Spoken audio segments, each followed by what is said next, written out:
x అక్షం మరియు y అక్షాలకు సమాంతరంగా ఉండే రేఖల యొక్క సమీకరణాలు మరియు వాటి రేఖాచిత్రాల గురించి ఈ వీడియోలో నేర్చుకుంటాం.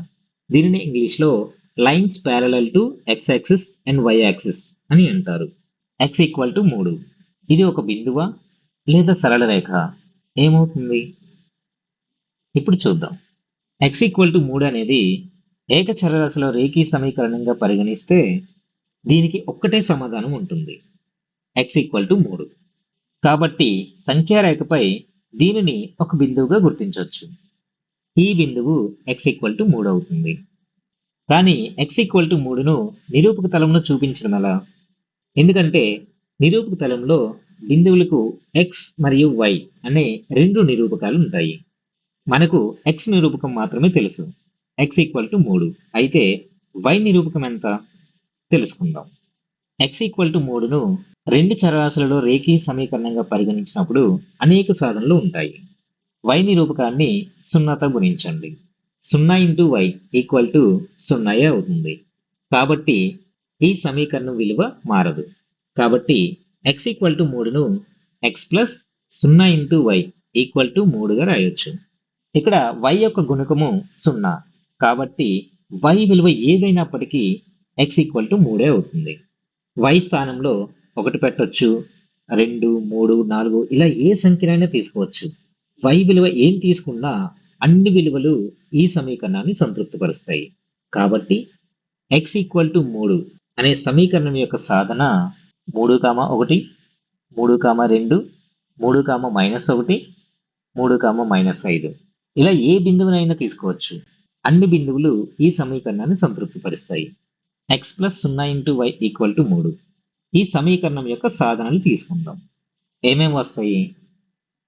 3, 3, 3, 2, 3, 1, 3, -1, 3, -2, 3, -3 ఇలా అనేక సాధనలు వస్తాయి.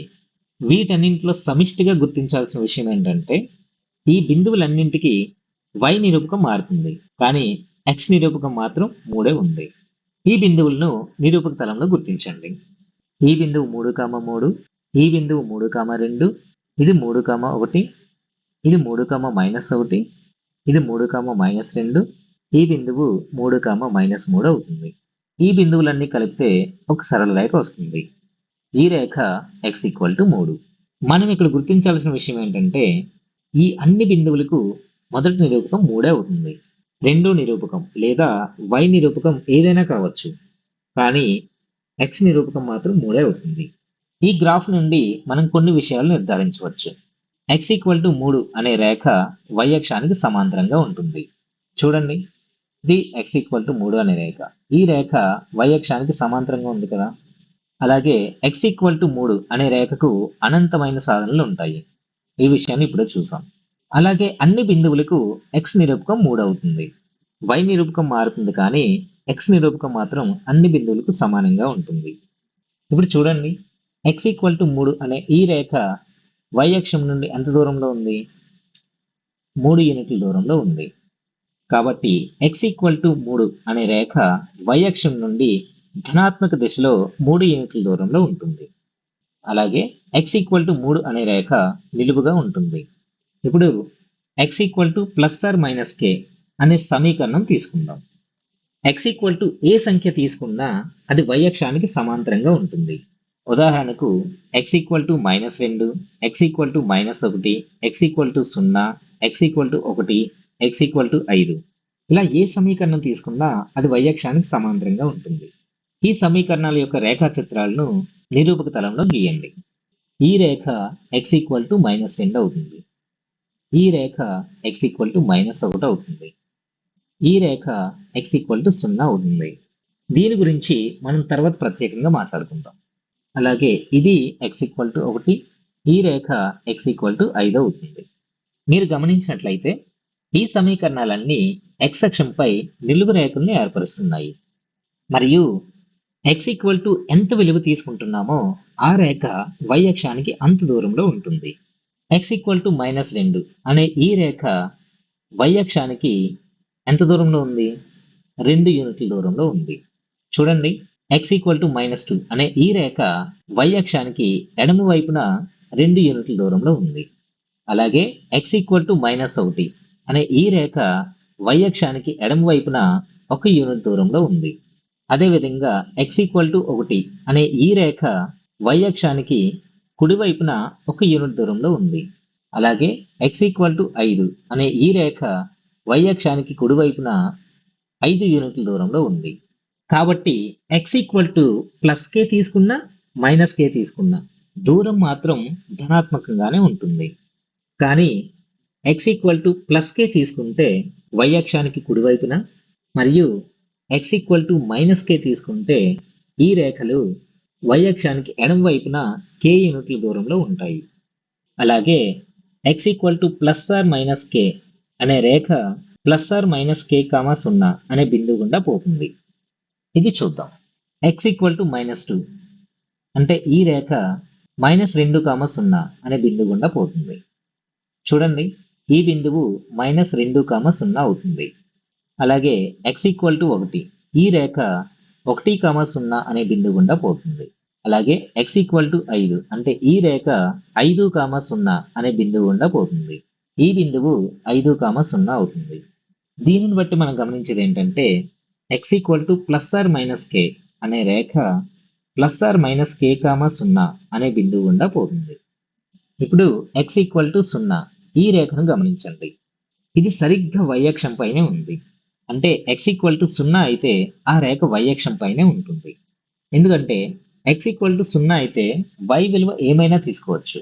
కాబట్టి y యొక్క విలువలు మారుతూ ఉంటాయి, కానీ x విలువ మాత్రం 0 అవుతుంది. అంటే x=0 అనే రేఖే y అక్షం అవుతుంది. కాబట్టి y అక్షం యొక్క సమీకరణం x=0.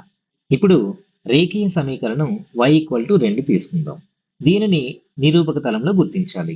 ఇక్కడ y=2 అంటే y విలువ స్థిరంగా ఉంది. x విలువ ఏదైనా తీసుకోవచ్చు. కాబట్టి x అనేది వాస్తవ సంఖ్య అవుతుంది. y=2 అనే సమీకరణానికి బిందువు x,2 అనేది సాధన అవుతుంది. ఎందుకంటే y=2 అనే సమీకరణంలో y విలువ స్థిరంగా ఉంటుంది, కానీ x విలువ ఏదైనా తీసుకోవచ్చు.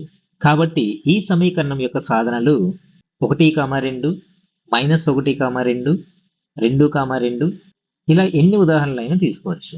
ఇవన్నీ y=2 అనే సమీకరణానికి సాధనలు అవుతాయి. ఈ బిందువులను నిరూపక తలంలో గుర్తించండి. ఈ బిందువు 1, 2, ఈ బిందువు -1, 2, ఈ బిందువు 2, 2. ఈ బిందువులన్నింటినీ కలిపితే ఒక సరళ రేఖ వస్తుంది. అదే y=2. ఈ రేఖ x అక్షానికి సమాంతరంగా ఉంటుంది. కాబట్టి y=+or-k అనే రేఖ x అక్షానికి సమాంతరంగా ఉంటుంది. కొన్ని ఉదాహరణలు చూద్దాం. y=-2, y=0, y=1, y=3. ఈ రేఖలను నిరూపక తలంలో గీయండి. ఈ రేఖ y=-2, ఈ రేఖ y=0 అవుతుంది. ఈ రేఖ y=1, ఈ రేఖ y=3 అవుతుంది. ఇక్కడ గమనించండి, y=-2 అనే ఈ రేఖ x అక్షం నుండి 2 యూనిట్ల దూరంలో ఉంది. ఏ దిశలో ఉంది? కింది వైపునకు ఉంది.